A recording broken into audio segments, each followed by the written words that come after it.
Pakistan team ने भारत को हराने का गोल्डन चांस गंवा दिया। कौमी टीम का टी20 वर्ल्ड कप की इब्तिदाई में अगर मगर का सफर शुरू। भारत का 120 का मुख्तसर हदफ भी बैटर से ना बन पाया। बॉलर्स की मेहनत पर पानी फेर दिया। 6 रन से शिकस्त खा ली। बैटर की गलत हिकमत अमली ने जीता हुआ मैच हरवाया। सिंगल्स बनाने थे तो उस वक्त फखर, शादाब, इमाद लंबी हिट लगाने की कोशिश करते रहे और जब हिट लगानी थी तो सिंगल्स बनाए। भारत के खिलाफ शिकस्त पर फैंस फट पड़े। टीम को बदलने का मुतालबा कर दिया।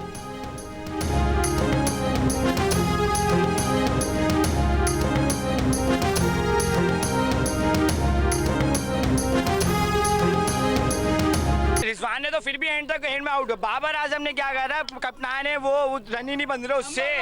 नंबर 1 बैट्समैन है वो। नंबर 1 कहाँ गया नंबर 1 बैट्समैन? हमें तो ये लगा हम जीत गए लेकिन बम फुट गया सबसे एंड पे। हम तो समझे मैच वन साइड हम जीत जाएंगे। 20-20, 30-30 कोचेस है तो ये कोचेस क्या कर रहे हैं? बड़ा टोटल नहीं था पाकिस्तान के लिए।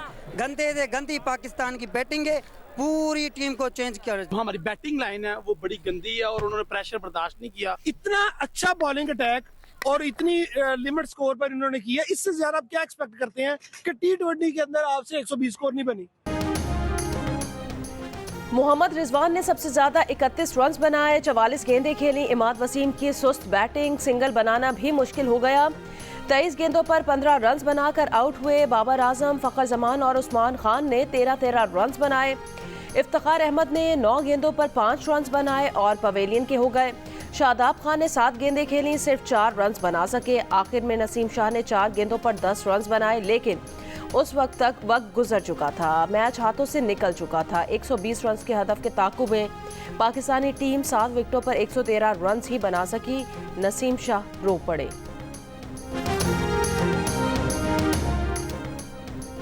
वर्ल्ड कप टी20 में 2 मैचेस हारने के बाद पाकिस्तान टीम की सुपर 8 रसाई दूसरी टीमों पर मुनहसर। पाकिस्तान को रसाई के लिए बकिया 2 मैचेस जीतना और अमेरिका का दोनों मैच हारना लाजमी करार। पाकिस्तान को अगले 2 मैचेस कनाडा और आयरलैंड के खिलाफ खेलने हैं। अमेरिका को इंडिया और आयरलैंड से मुकाबला करना है। अमेरिका अगर एक मैच और जीत गया तो वो सुपर 8 के लिए क्वालिफाई कर लेगा। अमेरिका के खिलाफ आयरलैंड और इंडिया की फतह की सूरत में पाकिस्तान आयरलैंड मैच नॉकआउट होगा।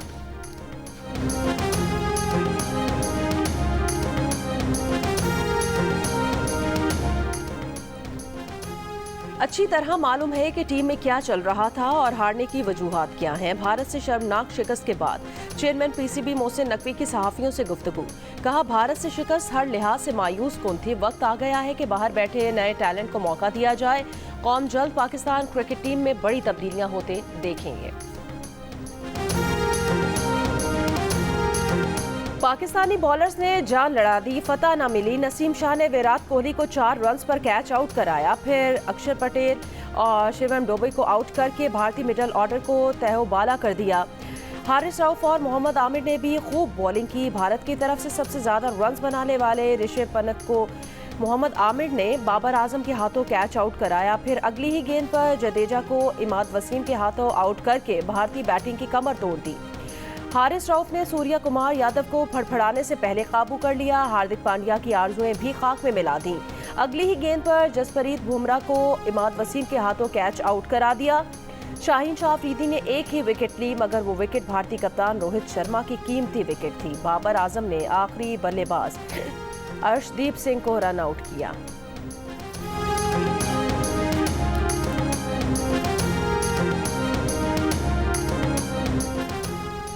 कप्तान बाबर आजम कहते हैं, मैच जीतने के लिए सादा सी हिकमत अमली बनाई थी, मगर बहुत ज्यादा डॉट बॉल्स खेलने के सबब दबाव बढ़ गया। पावर प्ले में भी अच्छा नहीं खेल सके।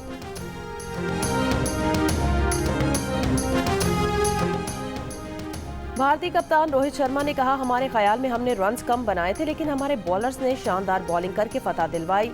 बुमराह ने गैर मामूली कारकर्दगी दिखाई। भारत के जसप्रीत बुमराह शानदार बॉलिंग पर प्लेयर ऑफ द मैच करार। बुमराह ने 4 ओवर्स में 14 रन के एवज 3 विकेटें हासिल की। हार्दिक पांड्या ने 2 खिलाड़ियों को आउट किया।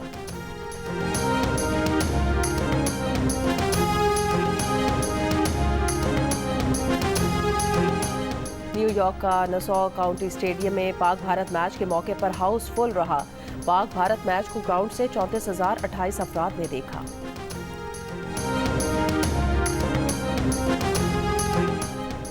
T20 इंटरनेशनल्स में पहली मर्तबा भारत पाकिस्तान के खिलाफ ऑल आउट हुई। 119 ऑल आउट T20 इंटरनेशनल्स में पाकिस्तान के खिलाफ भारत का कम तरीन स्कोर है। इससे कबल भारत का कम तरीन स्कोर 2012 में 9 विकेटों पर 133 रन था।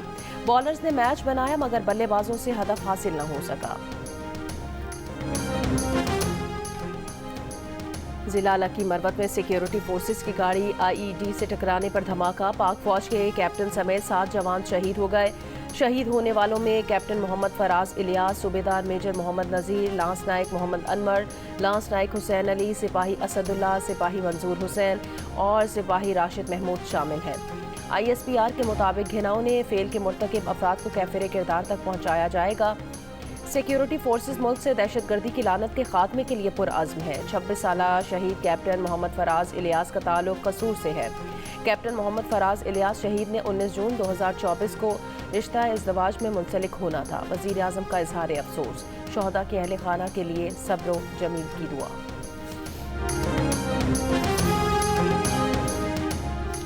वज़ीर आज़म की ज़ेर सदारत कौमी इक़्तिसादी काउंसिल का इजलास आज इस्लामाबाद में होगा। इजलास में आइंदा माली साल का कौमी तरक्याती बजट, मैक्रो इकनॉमिक फ्रेमवर्क और 13वां 5 साला मनसूबा मंजूरी के लिए पेश किया जाएगा। आइंदा माली साल के तरक्याती प्रोग्राम की मद में 1221 अरब रुपए रखने की तजवीज़। इजलास में डिप्टी वज़ीर आज़म इसहाक डार, वफाकी वज़ीर ख़जाना, वज़ीर दिफा और वज़ीर मनसूबाबंदी समेत 4 सूबाई वज़राए आला और उनके नामज़द नुमाइंदे भी शरीक होंगे।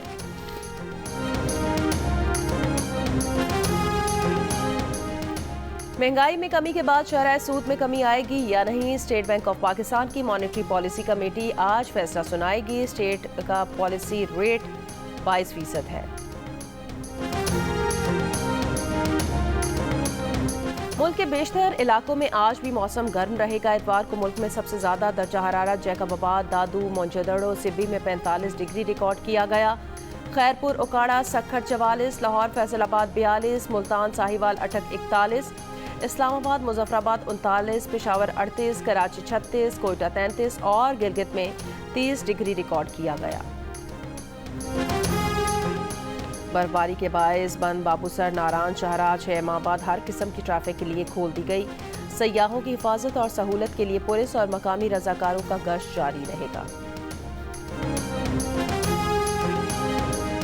कराची के इलाके कोरंगी सनती एरिया मुर्तज़ा चौक पर फायरिंग से एक शख्स जाँ बहक। पुलिस का कहना है वाक़या ज़ाती दुश्मनी का है। मकतूल ने कुछ अरसा पहले पसंद की शादी की थी। कातिल मकतूल का बरादरे निस्बती बताया जा रहा है।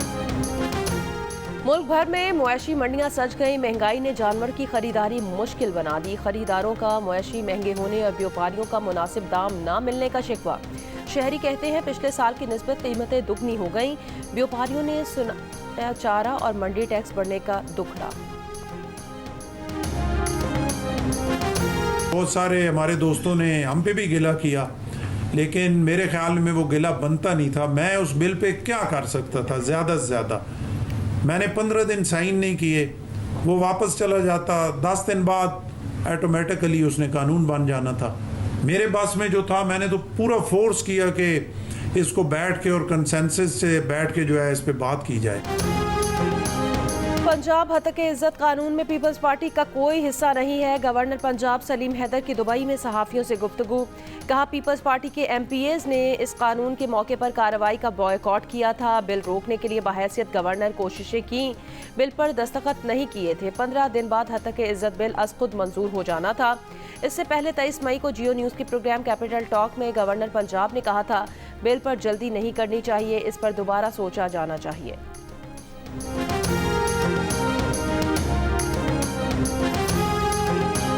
उस बिल को इंशाल्लाह पूरा मैं पढ़ूंगा, अपनी लीगल टीम को भी दूंगा, वो भी उसको देखेंगे। और मेरी ये शदीद तरीन ख्वाहिश होगी कि इस बिल को दोबारा जो है वो उसको देखा जाए।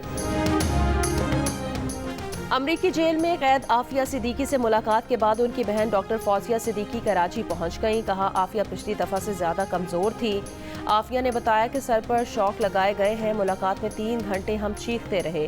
बीच में शीशे की दीवार थी। पिछली बार चाबी गुम हो गई थी, इस बार फ़ोन काम नहीं कर रहा था।